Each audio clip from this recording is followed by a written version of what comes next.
Well, hello and welcome along to today's show. Don't forget to like and subscribe the video, and you can find out more about Unbelievable and the weekly shows we bring you by subscribing to our newsletter as well. The details are with the info from today's show. Today on the show, we're talking about transgender people and the church. It's a conversation today between the Reverend Dr. Christina Beardsley and Preston Sprinkle. The transgender conversation has been fraught in recent years in the culture wars, and celebrities often getting involved on different fronts, from J.K. Rowling to Elliot Page most recently. But how should the church respond pastorally and biblically to those who are transgender within their church community? Can we do better than the culture wars? And what's at stake ultimately when people decide to transition? So today, as I say, I'm joined by the Reverend Dr. Christina Beardsley, a transgender priest in the Church of England, who's contributed to numerous books and resources on transgender and Christianity, including trans faith and trans affirming churches. Preston Sprinkle is my other guest. Preston is a theologian who in recent years has been exploring a grace-filled approach to engaging with the LGBT community while holding himself to the traditional Christian view of sexuality.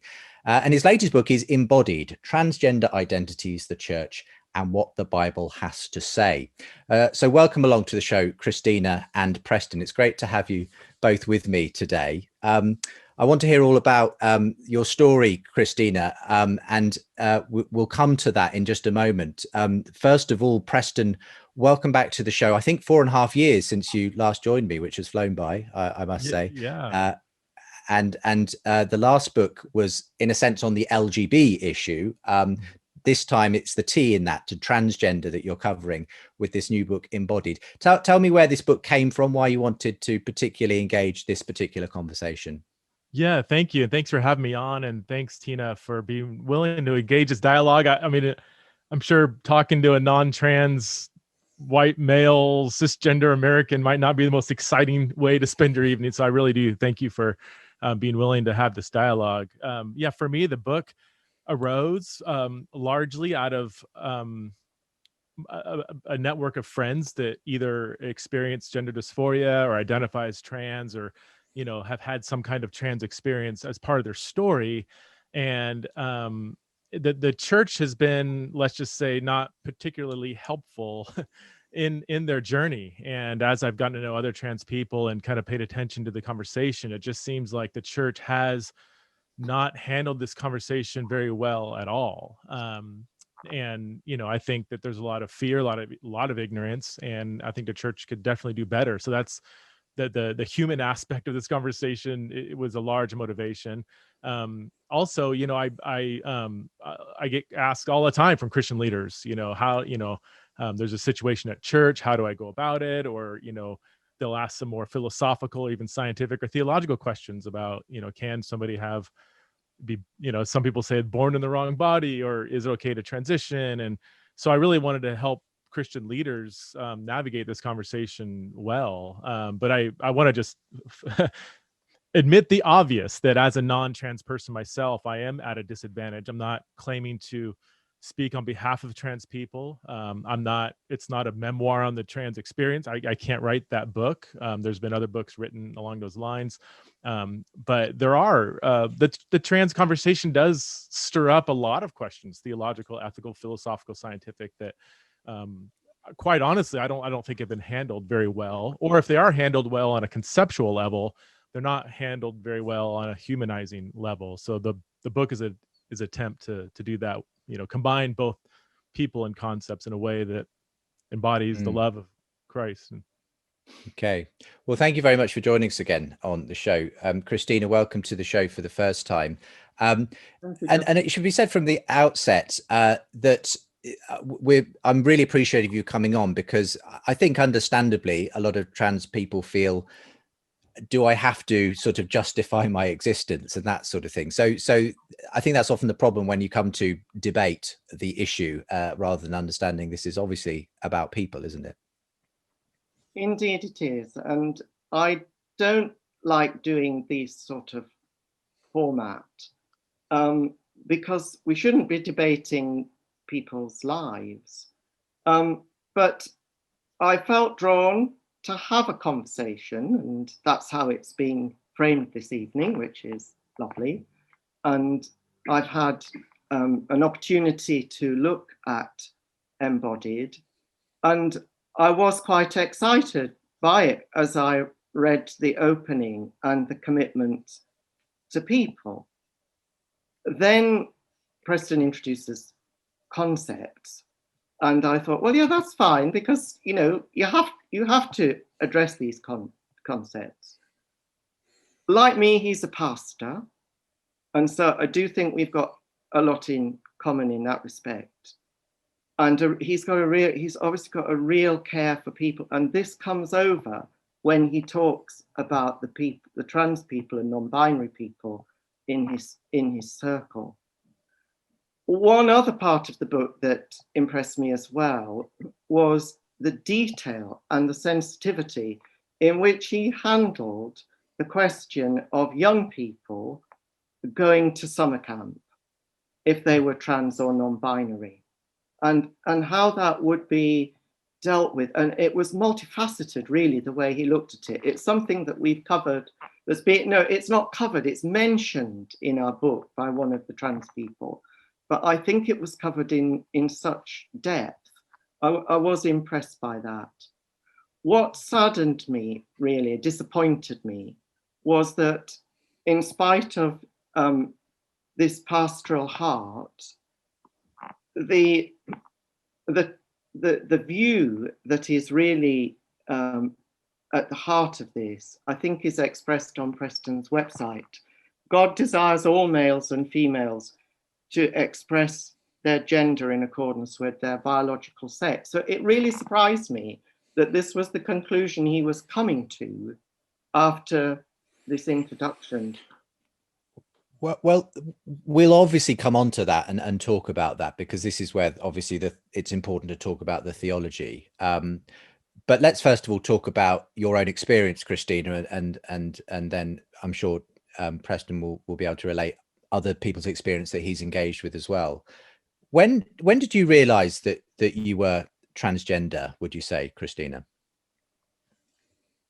Well, let me begin another way, if you don't mind, and of course. say that I've told my story briefly in this book, which is called Trans Britain, Our Journey from the Shadows. And I think it's that subtitle, Our Journey from the Shadows, that sums up quite a bit of my experience, because in that book, edited by Christine Burns, she's looking at the last 50 or so years in Britain and what it's been like for trans people. And that covers a great deal, not all, but a great deal of my life. And when I was young, it was all very shadowy.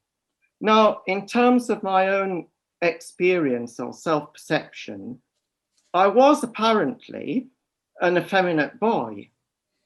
I just thought I was being me, but I overheard my father say to my grandmother, "Oh, he's so effeminate." Now, I don't know what the gold standard really was here that I was being measured against, but I was sort of happy with myself as a child. Where it began to get difficult was adolescence, I think, and hitting puberty, when my legs started to sprout hair. And not only that, so did my face. And it was quite difficult, really, to understand why I was feeling these things. Now, in the newspapers at the time, this is the shadowy world that the tabloids presented in those days of transgender people, known and self-designated, self-nominated as sex change people in those days. But it was presented as a sort of underworld, sleazy sort of culture. And I think that I found the church a place where I could be myself. The church wasn't a particularly macho environment, certainly not the churches I attended. And I studied religion, church history, theology, and I trained to be a priest. And I suppose this sense of incongruence was there. But it was in 1980. I'd only been ordained a couple of years, and there was a television program about somebody transitioning. It was quite a landmark program. And she had the most awful time with her clinician, and she lost her job. And transitioning just seemed a really terrifying thing to do, a sort of almost self-destructive thing to do. Well, not that many years later, probably about 7 years later, I had an experience, and I woke up one morning, and these words were formed in my mind, which were, God loves me, including the fact that I'm gay. And I thought, that has to go in my sermon this morning. And it did. Not a great career move, I have to say. But not long afterwards, the youth leader came to see me about something else. And as she left, she said, it was great that you came out.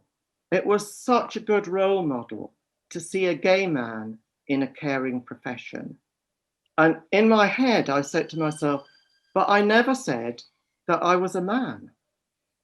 And that began a journey of about 10 years in which I began to address my gender identity, which I had repressed, I would have to say. And I think, well, I know I did. I had reservations about altering my body, altering my gender expression. But eventually, and I was very cautious about it, but eventually the time came when I felt that I could do this, and it would not be going against church teaching or anything like that. I had go on. I was going to say, how did the Church of England respond? Obviously, this happened while you were a priest, and I think it was around 2001 that you, absolutely, if you like, formally began the transition process. So what was the response there? You know, were you seen as a, I suppose, did people know what to do with you at that point? Because obviously it's one thing, obviously, being gay and ordained in the church. It's an entirely other thing, you know, to be transgender. So what was the response there? Yeah, that's a great question. And I mean, in 97 or 8, another priest had come out as transgender, but they retired as they came out. So they sort of just, the church didn't have to make any decisions. Strangely enough, it was someone who was at theological college with me, Carol Stone, the late Reverend Carol Stone. She came out the year before, and the bishop there and the parish, they were all very supportive. I just recently moved into healthcare chaplaincy. I felt it would be better for me, but also it's where I felt I was being called anyway. And I was in a diocese which wasn't that happy with women being ordained, because women had only been ordained about 8 years at that point. And so they found it quite difficult. And it was an acting bishop, so that wasn't easy for him. And it made my transition quite stressful, because there were third parties involved, and they wanted me to surrender my license to practice as a priest, as a chaplain in that hospital. And I had good support. I didn't do that. And the new bishop's reaction was, well, that was fine. You were in your rights, but I'm going to restrict your ministry to the hospital. And when I changed jobs a few months later, that condition followed me. But to be honest, I was much happier in the hospital. The hospital was a much more accepting place. It wasn't the hostile, oh my goodness, catastrophe, what's going on response that I got in the church. Well, I mean, I think it's really risky to sort of say, oh, pre-transition, you know, I was a gibbering wreck. Post-transition, I was really confident. But obviously, I did become more confident post-transition, because I'm not hiding anything about myself. I'm being myself. And yeah, So Well, thank you. That's obviously there's much more that could be said, but thank you. And obviously, I'll make sure there are links to the books as well that you've contributed to and written. Trans Faith and Trans Affirming Churches being the most recent one. Coming back to you, Preston, in your book, what I suppose the reason you've written your book is because you've recognised, obviously Christina's been on this journey for over 20 years, but that just in recent years, this has really come onto the agenda for many churches as well, especially among young people. So what were the kind of stories you were bumping into that made you want to sort of particularly, address this? Well, with the stories, I think the first thing that we all need to appreciate is the diversity of stories. Psychologist Mark Yarhouse likes to say, if you've met one trans person, you've met one trans person, right? So, and I think a lot of times Christians, non-trans Christians, have a real kind of narrow catch-all view of what it means to be trans. And so as I started doing a lot of listening and learning, I began to see, man, everybody's story is different. Everybody's journey is different. People mean very different things, even when they use the term trans. I've got a few friends that use trans just as a synonym for the fact that they experience gender dysphoria, but they still identify with their biological sex, and other people use the term trans with a lot more, if I can say, ontological significance, that though their biology says one thing, that they would say that their true identity, or the essence of the personhood, is something different than their biological sex, and everything in between. If you have people that identified as trans and no longer do, it seems to be a growing number of people who are detransitioning after transitioning for various reasons, and on it goes. So I think appreciating the diversity of the stories is a huge starting point for and how do you think people engaging? And how do you think churches are doing in general when it comes to their engagement with this and their welcome of transgender people? It's hard, I mean, okay, so my organization, the Center for Faith, Sexuality, and Gender, we work with about 15 different denominations, not including the non-denominational spread of churches here in the U.S. And there's a range of different approaches, from some that are just completely ignorant on the whole conversation, others that may be ignorant but they're wanting to press in, and I think evangelicals oftentimes get a bad rap, and I certainly have a lot of stories of examples of that, and I tell them in the book. But personally, I've worked with a good number of pastors who they might use the wrong term. They might, not get the pronouns right, or not even understand the conversation, or say things like transgenderism or transsexual or whatever, when it's not the best context to say that. But in my experience, there's a growing number of pastors and leaders and Christians who truly have humble hearts, and they truly do want to love people well, and whenever I give talks on this conversation, always, as much as I'm able, I try to have LGBT people. If I'm talking about LGBT people stuff as the conversation as a whole, I'll have people who are LGBTQ give their testimony, and man,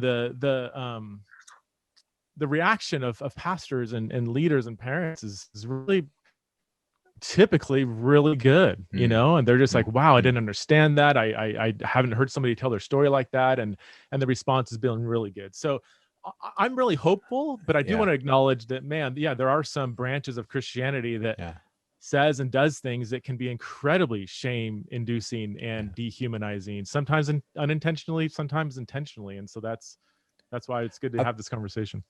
Yeah, well, I've got a quote here, and I want both of your responses to it. I'll ask you first, Preston, then hear what Christina has to say. But there was this, quite widely publicized case of the film star Elliot Page, currently starring in the Umbrella Academy, I think it's called, on Netflix, formerly known as Ellen Page, but announced their transition to male in December. And this was the language that they used about their coming out. They said, "I can't begin to express how remarkable it feels to finally love who I am enough to pursue my authentic self."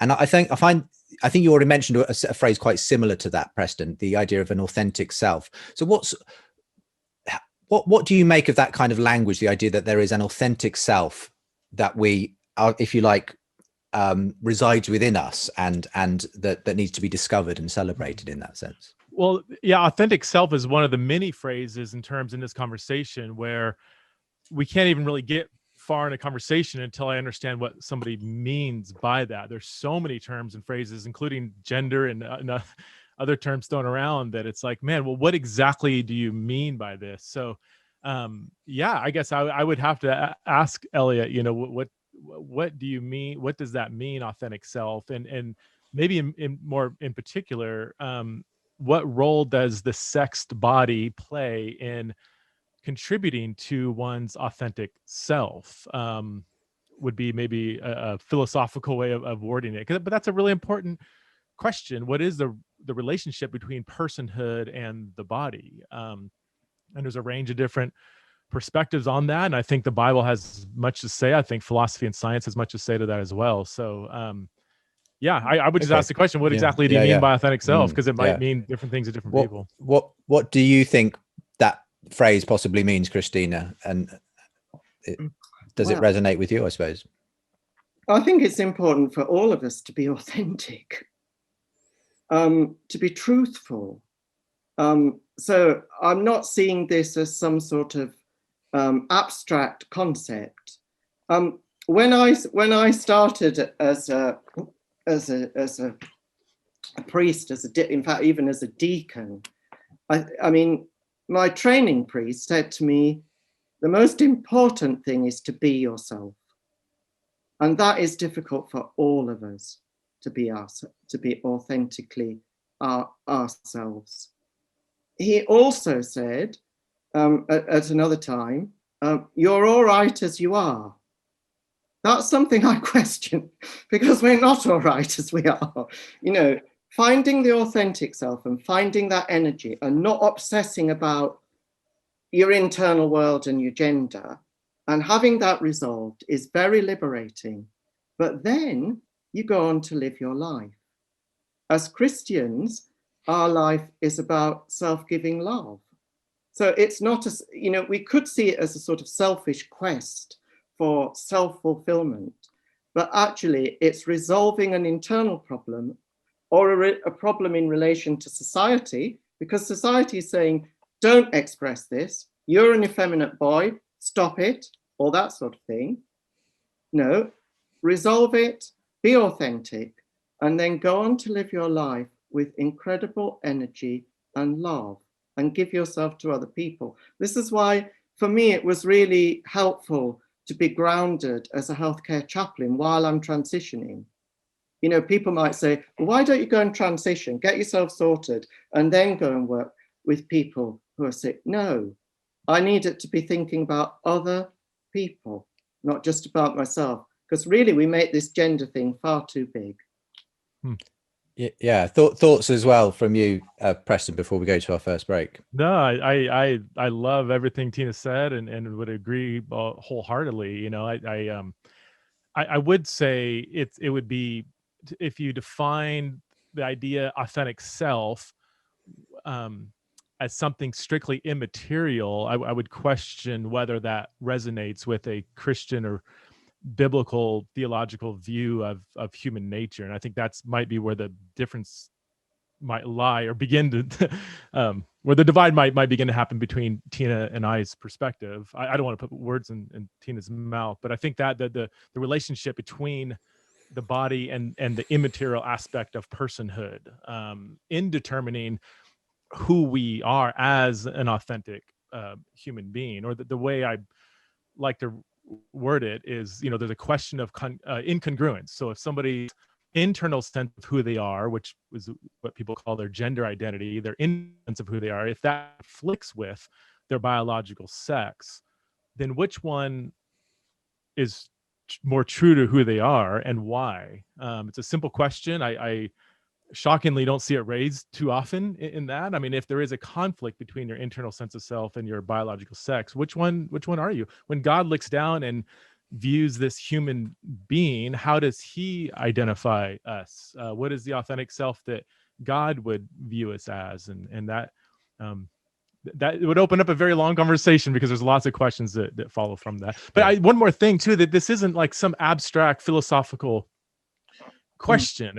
I'm not just, arguing about how many angels could dance on the head of a pin needle or however it goes, because I mean, this is really primarily a discipleship question. If discipleship is growing into the image that God has created us to be, is to become more like Jesus, who is the image of God, is growing deeper into our authentic self according to God's intent and design, then that's not an abstract question. It is very much a discipleship question. Yeah. We'll come back to you, Christine, in just a moment. We're just going to go to that break, and I'll come straight back to you for your response to Preston. But we're talking about transgender people in the church. It's a conversation today on Unbelievable between the Reverend Dr. Christina Beardsley and Preston Sprinkle. Links to them both from today's show, and we'll be back in a short moment's time. What I want to invite Roger to comment on is, why couldn't the mental realm include an infinite consciousness? It's too much like us. It's too much like putting it like the Greek views of the gods in some sense. They were like too much like us. They were finite and contingent. Here we're talking about a metaphysically necessary source. I admire this noble aspiration to find the highest possible ideal. It's almost as if you're proposing a new religion to meet this new challenge. It's not a new religion. Yes. What it is something that sits in the same place. It addresses some of the same needs, but it is not founded on the same principle. If the New Testament says that Jesus did X, Y, and Z, did he do it or not? I don't think it's a story that's made by committee. Am I going to have a later literary genius who comes up with a great story like this? Or am I going to say, no, Jesus is the genius, and somehow that story has basically been preserved?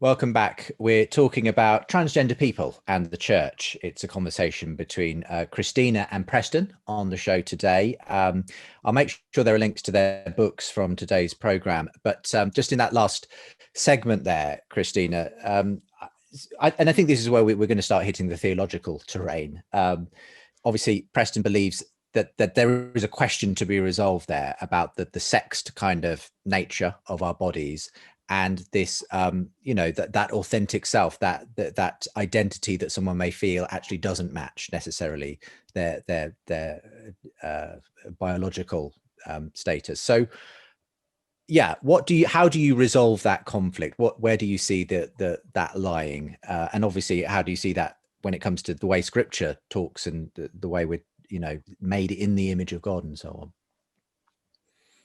Well, in terms of that internal sense of self, we all have that.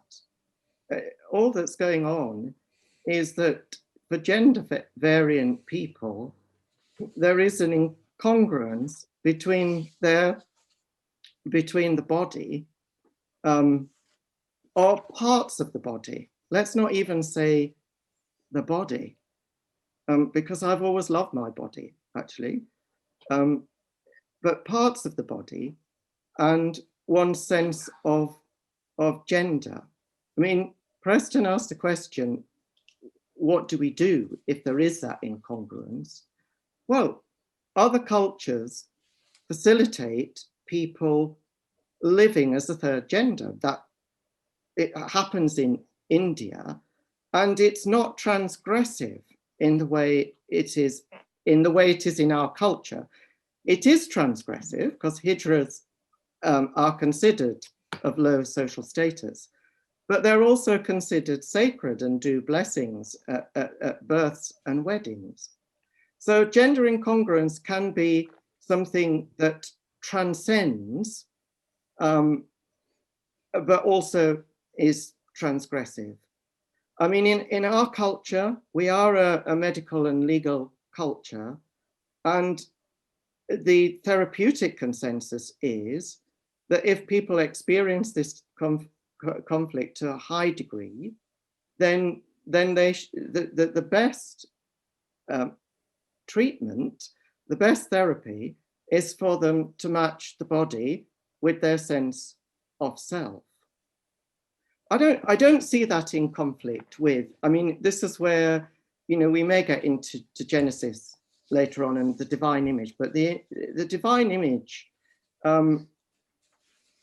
is about our being like God. We are made in the image and likeness of God. I mean, the way the Eastern Orthodox approach this is to say, we're made in the image, that's basic. Every human being is in the image of God and deserves love and respect. But what we're trying to do through our discipleship, our discipline, our spiritual practice, is to be in the likeness of God. Now, this might be where the conflict is between myself and Preston, you know. So is it your view that to transition is somehow going to be destructive to this discipleship process? I mean, I wouldn't word it that way, and I'd want to know what you mean by destructive. The way I would, first of all, I would acknowledge that there's a lot of different reasons why someone might transition, and I want to consider that. I don't like giving kind of a blatant statement without recognizing the diversity, you know. I also want to recognize that, as friends of mine have relayed, the severity of certain forms of gender dysphoria that are so crippling, people can't even leave their room sometimes. And obviously the suicidality can be extremely high. And so for me to kind of look on from the outside and say, sin or not sin, right or wrong, that's, I want to do that. Well, I don't want to do that. I want to enter into this conversation extremely cautiously. I'm somebody wrestling with a debilitating thing like gender dysphoria for years and years and years, and the church is silent or even dehumanizing. And for them, then suicidal attempts, several friends of mine have attempted suicide, and then to end up transitioning for some people is almost like I'm as a last resort. This is the only thing I know how to do, and everybody around me is just either silent or ignorant or dehumanizing. I want to be really cautious in how I address that question. Now, on a theological, ethical, you know, if we're going to look at it theologically or ethically, I would raise, as I talk about in my book, you know, like 3 different lenses through which we should view that question. Number one, an ontological lens. Ontology is just the nature of being. Like, who are we as human beings? And as disciples of Jesus, we want to grow into our humanity, not move away from our who God has created us to be. And so I do think philosophically, theologically, and even scientifically that learning to embrace your biological sex makes more sense on an ontological level for philosophical, scientific, and theological reasons. Ethically, I do see, and this might be where, you know, we can go to Genesis, but, you know, Genesis 1:27 says, you know, in image of God, he created them, male and female, he created them. So there's some kind of intrinsic connection between our sexed bodies as humans and how we bear God's image. We don't just bear God's image as humans, but as sexed embodied humans. So I think that's kind of significant. And the rest of Scripture does have, the rest of Scripture in Corinthians and other passages, I mean, doesn't see the body as kind of like morally neutral canvas. Like, I think Paul and other writers have a really strong, I mean, just a Judeo-Christian view of the human body.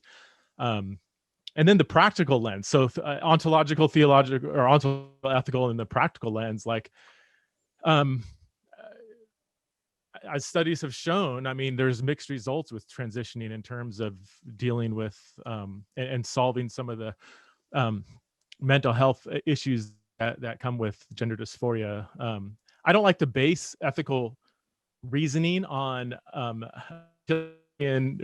reasoning, you know, like, you know, just because we might hear some stories of detransitioners doesn't mean that therefore it's ethically wrong. But I think given the ontology of human nature and the way that Scripture connects human identity with the sex body, I would say it isn't God's design or intent that we would seek to transition into a different biological sex than the one we were created in. I mean, for me, I wondered, I wondered then, had I got the book wrong? But what you're saying is, your position is that you wouldn't expect a Christian to transition.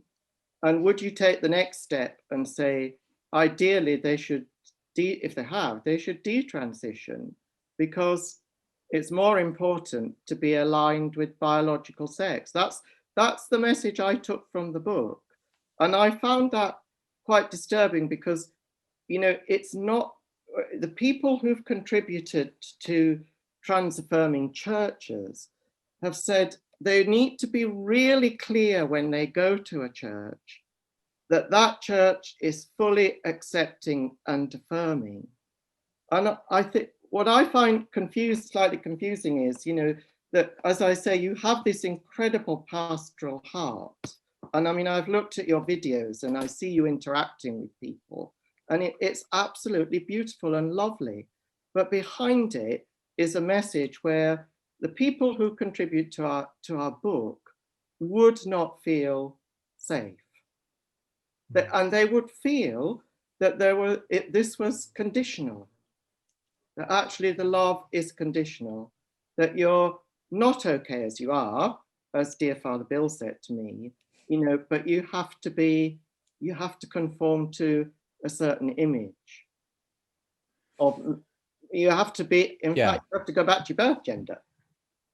It's a really interesting point, isn't it, Preston? Because I do hear this, not just in the transgender conversation, but also in the gay situation, is that our churches that want to appear welcoming actually not letting people in to the reality of what their actual views are. And so, I think Christina's saying, you have this pastoral heart, but ultimately what you're asking people to do is to not pursue being a trans person, and that ultimately is dangerous as far as she's concerned for those people. Yeah, no, it's a great question, and I'm not a fan of churches that aren't kind of upfront with their beliefs. We call it the bait and switch, and where there's this kind of loving, welcoming environment, and then there's all these kind of hidden assumptions of, expectations for discipleship that aren't stated up front. So I'm a big fan of clarity. But I guess I just don't see, I mean, if you say there's incongruence between my sort of theological positions, let's say, and my pastoral heart, well, it depends if my theological position is correct or not. I mean, if assuming for the sake of the discussion that what I'm saying is an accurate representation of what God has revealed for humanity in Scripture, then we would say that it actually is very much in line with a loving pastoral heart to help somebody to live out their discipleship journey in a way that's congruent with how God wants them to do that. So, and I'm not, I wouldn't, and you haven't specific language, I don't, but I've heard some people say, you're just forcing people to do this or forcing them to do that. I'm not forcing anybody to do anything. I'm trying to point people back to Scripture, like any Christian leader is going to do, whether it comes to sexual ethics or racism or whatever. We go to Scripture and say, here is my best understanding at why these things are, wrong or right or whatever. That's just what Christian ethics is. And so I'm not like forcing people to do anything. I do want them to see what Scripture says, about these things, not just Scripture, but science and philosophy and ethics. But I guess in the ultimate sense, though, as much as you want to be caring and open to people's journey, your ultimate advice to someone who is a Christian who is experiencing transgender feelings, Preston, would be not to actually pursue a path of transitioning. You don't think that's ultimately the best way of being a disciple of Christ, ultimately, that there is a cost, I would assume you would say, to that, and that may mean coming to terms with and being reconciled to their biological gender. Right. Yes. That is what I would say. Yeah. I think Tina asked about somebody who already was transitioned. I think that gets complicated. I have friends who have transitioned and love Jesus with all their hearts, and I don't know, if they were like, all right, well, what do you think I should do on a discipleship level? I'm like, that's really complicated. I do think ultimately God would have us embrace our human identity, which is connected with our biological sex. What that looks like for each person might be quite different. Okay. I think one Christina. of the things that came out of, thanks for that, both of you. And I think that's true. I think both the pastoral care, the grace and truth, that's how you sum it up. And obviously our disagreement is around truth.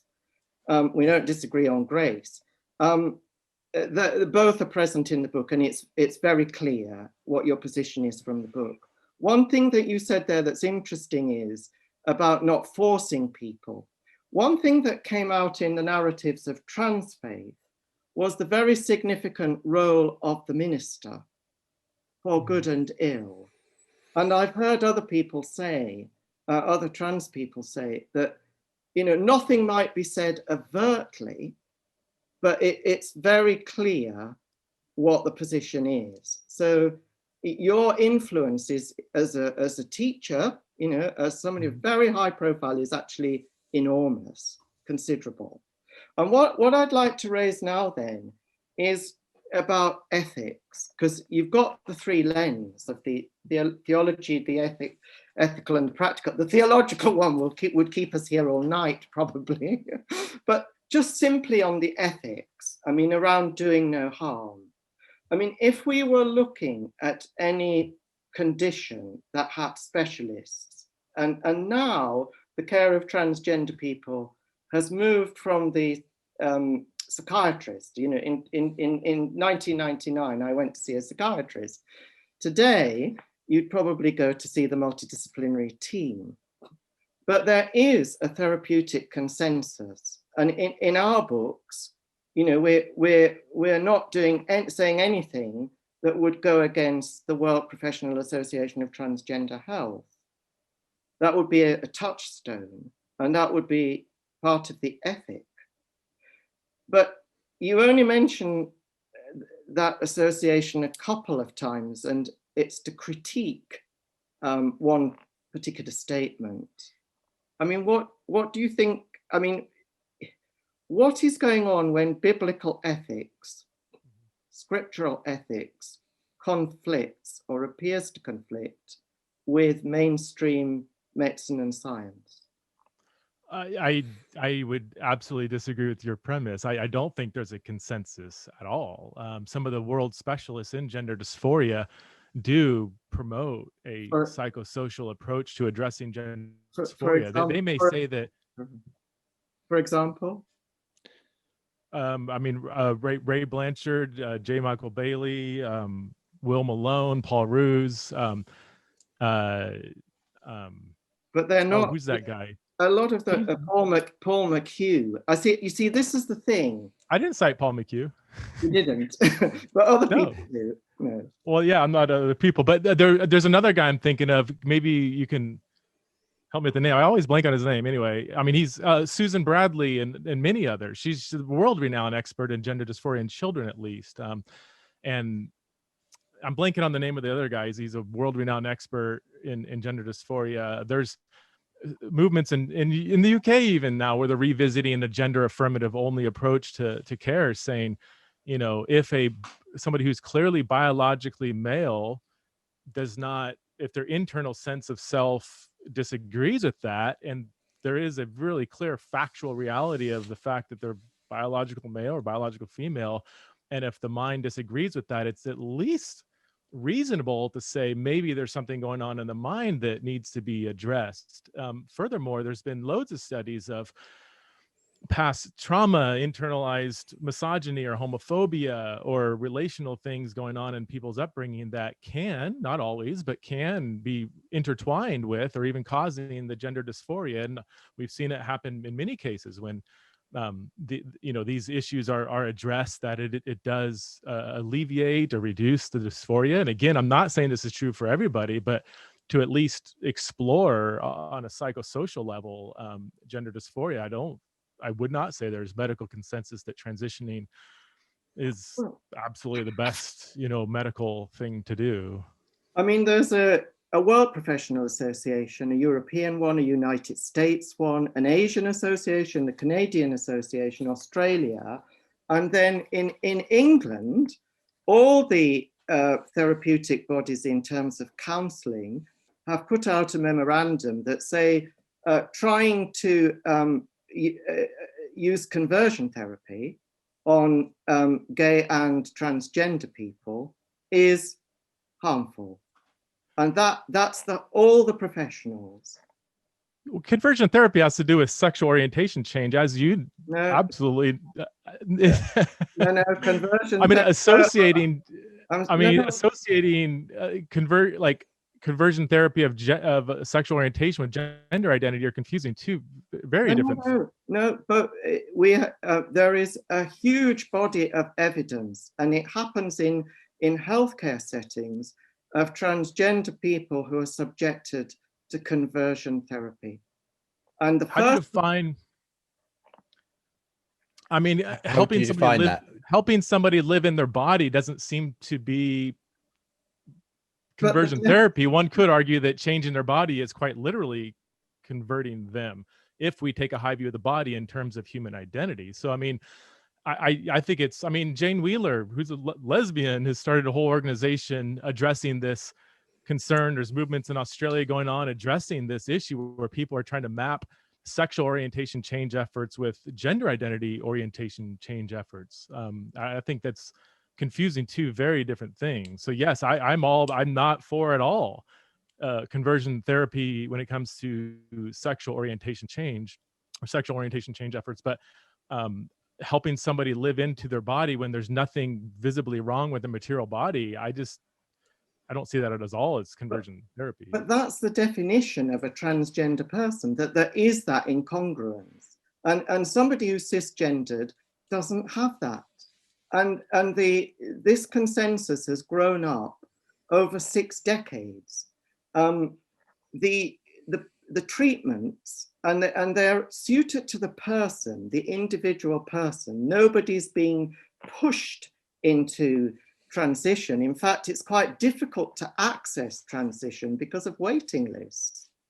But it wouldn't be available on the NHS as a treatment if it wasn't a peer-reviewed, appropriate treatment. Look at what's been going on with the vaccine and the testing of the vaccine. That is available here on the National Health Service. And so is transition via the NHS services. Mm-hmm. That is the therapeutic consensus. Mm-hmm. There are people who take a different view, and you've quoted some of them.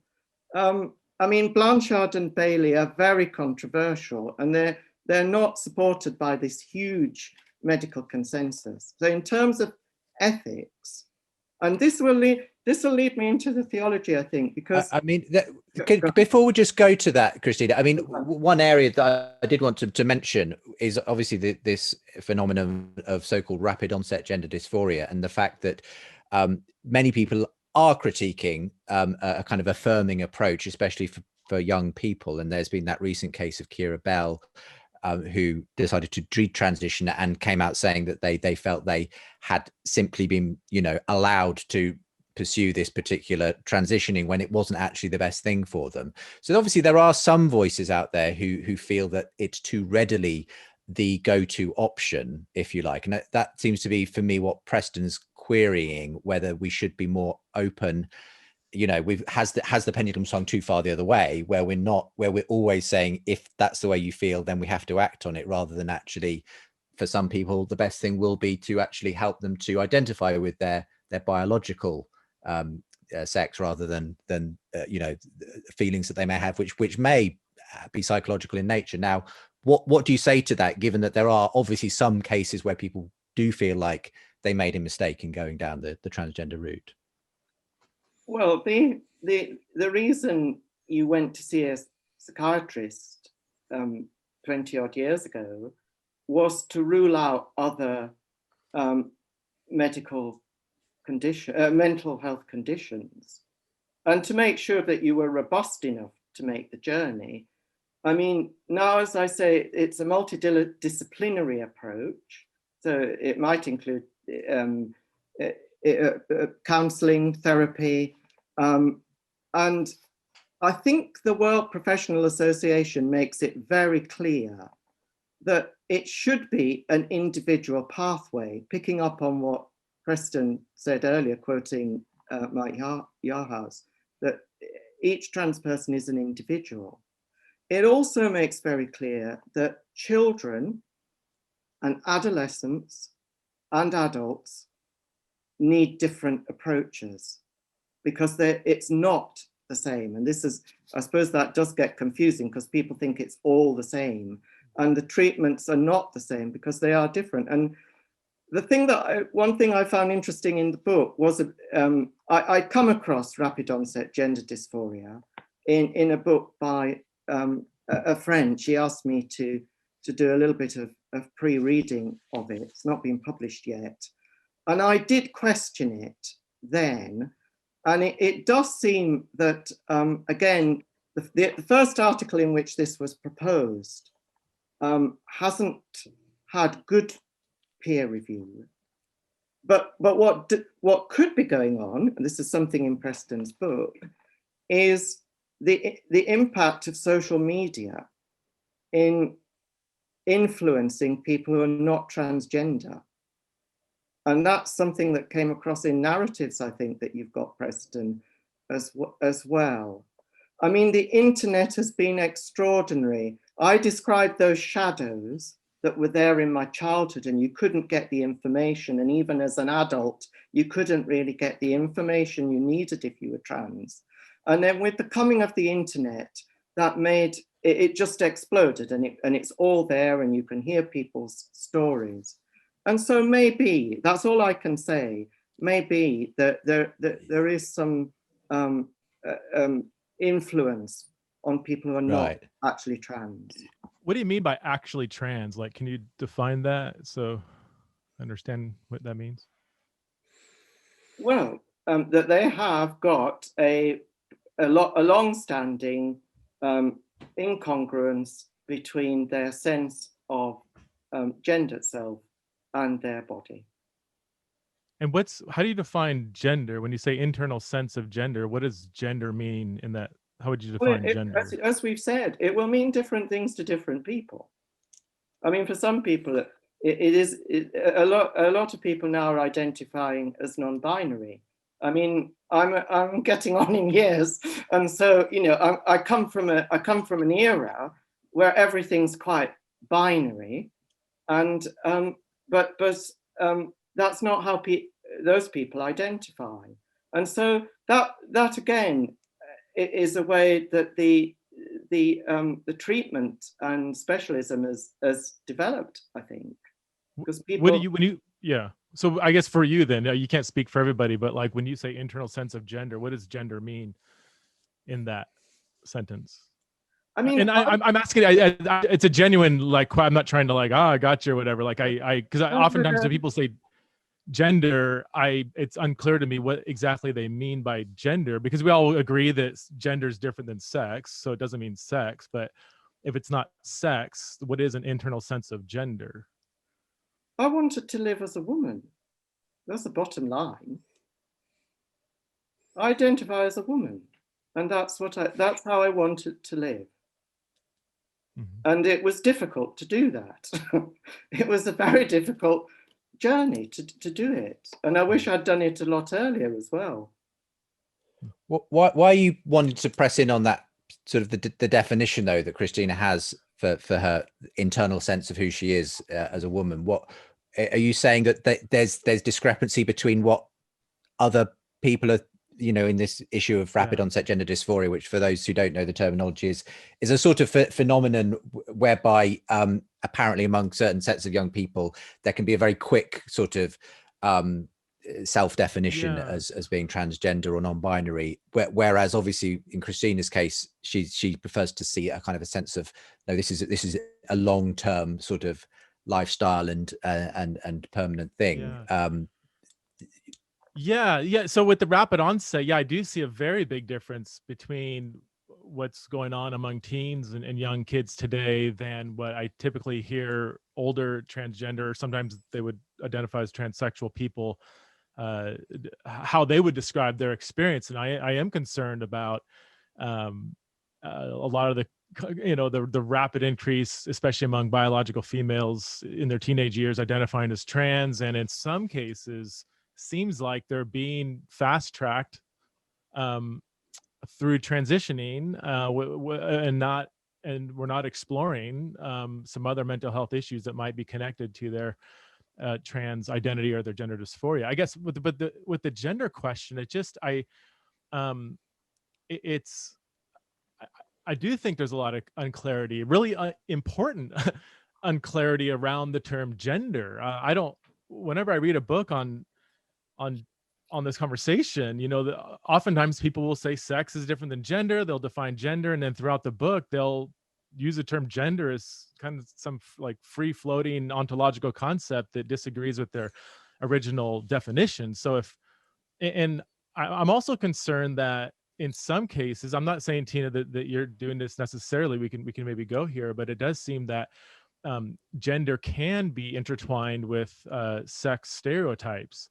And in a roundabout way, I do see some people who would otherwise be somewhat progressive in their worldview, or their end up almost inevitably resurrecting old patriarchal stereotypes of what it means to be a woman or a man. And sometimes when they use the term gender, it seems to kind of rely on these sex stereotypes.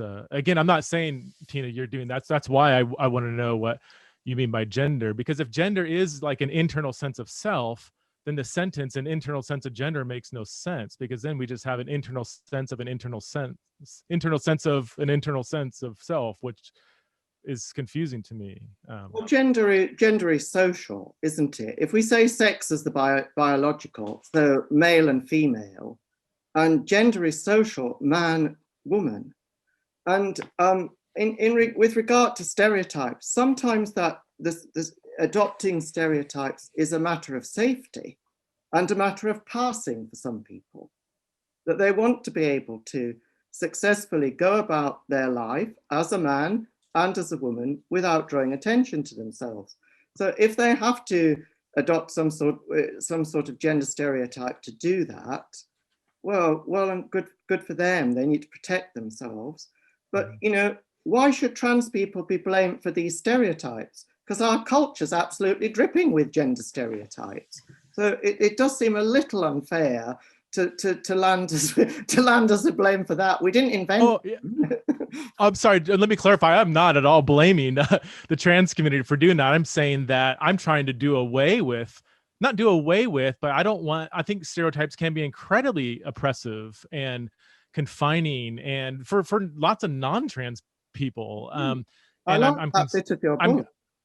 I love that bit of your book. Yeah, no, really. And I mean, is the question here then, if I can try and sort of sum this up, is the issue you're circling here, Preston, the fact that is your worry that if a man sort of is naturally more feminine in the way they carry themselves, and if a woman is more sort of masculine in a sense, more of a tomboy, whatever word you want to use, that there's the danger that they immediately have to be said, well, you must want to be a woman, and therefore, or you must want to be a man, and that we're no longer giving people the flexibility, the options to simply be a more feminine kind of man or a more masculine kind of woman. Is that the problem, that you feel that there's a danger of kind of pigeonholing people, that you have to then choose one or the other, and transition in that way? No, that's exactly my concern. And again, I'm not saying people are doing it intentionally or whatever, but like, I've just have read too many stories or heard too many people, like parents, talk about their kids sometimes, like, oh, my son, he wasn't good at sports, and he just wanted to grow his hair long, and he ran like a girl, and so I was so excited that he transitioned, and now he can. I'm like, whoa, wait a minute, he can't. Is that the definition of being a boy? Like, you run a certain way, you have to wear short hair, you can't be artistic, or you have to be an athlete, And just to throw another kind of or open another kind of worms, there's also that criticism from the gay community as well, Christina, where some in the gay community feel like people who might once have simply been, more effeminate gay men are now sort of being pushed into the direction of transgender. I mean, say what you think of all of that. Nobody's being pushed into anything. This is really extraordinary, isn't it? And I mean, I said I was an effeminate child, and I lived as a gay man. I've done that, and that wasn't me. And I'm not trying to recruit any gay or lesbian to go through. I wouldn't wish that on anybody. You go through this because this is who you think you are. It's as simple as that. And I mean, we know that people in the past have not told the truth, that they have learned narratives from other trans people. So, for example, people to get the treatment they wanted and needed, they've hid the fact, I think, that they were non-binary, because that wasn't accepted by clinicians and gatekeepers. Now it is. So that's healthier. Yeah. I think it's a complete fantasy that people would be rushed towards it. I've read it. Famous people have said it, and it's very unhelpful. And again, Preston, in terms of what you said about this boy who runs like a girl, those are the outward signs. Those are the gender expression, as you go into those distinctions as we do in our books. But if he went to clinic, he wouldn't get past a clinician for puberty blockers just for those reasons. That boy has got to be saying, I'm a girl, I'm a girl, I'm a girl. I know I'm a girl. Mm-hmm. There's a member of the Sybils, Bernadette. She's been on the radio about this. She's very elderly now, but in the 1930s, that's what she did. Mm-hmm. I'm a girl, I'm a girl. And everybody said, don't be stupid, you're a boy. But of course, she was who she said she was. And she transitioned. And I don't think you're denying the kind of the genuine cases of gender dysphoria, are you, Preston? It's just your concern seems to be with where it's not as obvious and where perhaps the best route isn't a medical route in that sense. You think there should be, I assume you're not a fan probably of puberty blockers. Do you think that's too early to kind of make that kind of a level of a decision on? I'm concerned. Yeah, I'm concerned about that. And yeah, I mean, there's a quote from I forget her name, but she was being asked about like tomboys and at school, and this teenage girl says there's no such thing as tomboys at our school. Either you're a feminine girl or you're trans. So that if you don't fit this narrow stereotype of being a real feminine girl or a very masculine man, then the available categories that I'm not saying people are like rushing people into these categories, but they are being presented in a way and that encourages people to explore these. And I think it is leading people, as you even said, I don't even think we're disagreeing here, that with the younger generation, there are people who are exploring, embracing a trans identity that later on do regret it. And to say that you said it's a fantasy that people are kind of being rushed through transition. I would say that. No, Preston, I didn't say that. I said it is a fantasy of some people that people are being rushed, that they, as a child, would have been rushed through transition. Yeah. Okay. Because you've probably heard stories of many younger detransitioners now talking about how easy it was to get blockers and cross-sex hormones, where there's testimonies of like a half-hour meeting where they even had loads of like past trauma and mental health issues that weren't even addressed. And in one case, a parent even brought like a report saying, they've been diagnosed with this and this and this. And the counselor was like, I don't need to see that. This person says they're trans, so they're trans.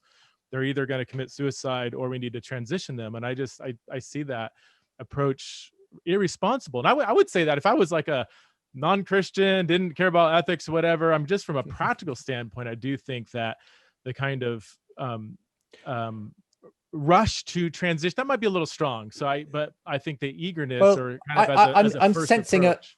is concerned. A measure of agreement that Christina's no fan of people rushing to do anything, and it needs to be done soberly and with full, absolutely full, medical and psychological and everything, all the evaluation that should be in place for someone making such a serious decision in their life. Well, we are approaching the end of the show, and I just want to sort of finish really, just coming back to this. I mean, because we've talked about, some of the medical, social issues, and obviously the theological issues, and just the fact that it's people we're talking about at the end of the day, and it's always a danger to debate these issues too abstractly, obviously. But ultimately, you feel that that God made you the way you are, Christina, and God wanted you to become the person you are today, and you don't see any conflict with the Bible and with the fact that you were born biologically male, that for you doesn't impact the fact that you are who you're meant to be in God today, as far as you're concerned. Well, I gave that little testimony at the beginning, to be given those words, to wake up and have those words, God loves me, including the fact that I'm gay, and I'm so old that gay probably included trans in those days. That we're loved completely. Our whole personality, everything about us, including sexuality and gender identity, which seem to be so fraught in our culture and maybe haven't been in other cultures, and including possibly biblical cultures, which is something that I touch on in the Bible studies in trans faith. We didn't get on to the eunuchs and Joseph's princess dress. No, I don't see a conflict there. And what I see in scripture is, and in this Bible study, I really went to Romans, to the new Adam, and it's a new humanity. And the word Paul uses is not the word for male. It's anthropos. It includes male and female. And it seems to me that the Bible is always, it is a love story between God and humanity.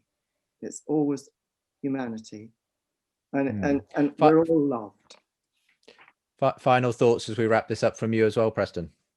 No, I thank you so much for the conversation, Tina, and I hope it's hard when you start talking about concepts and disagreements and concepts that can bleed over into like attacking the person. So I really hope I didn't, and apologize if I said anything about the concepts that were like offensive to you, your story. I mean, I'm really careful about. I try to respect everybody's individual story. So I just, I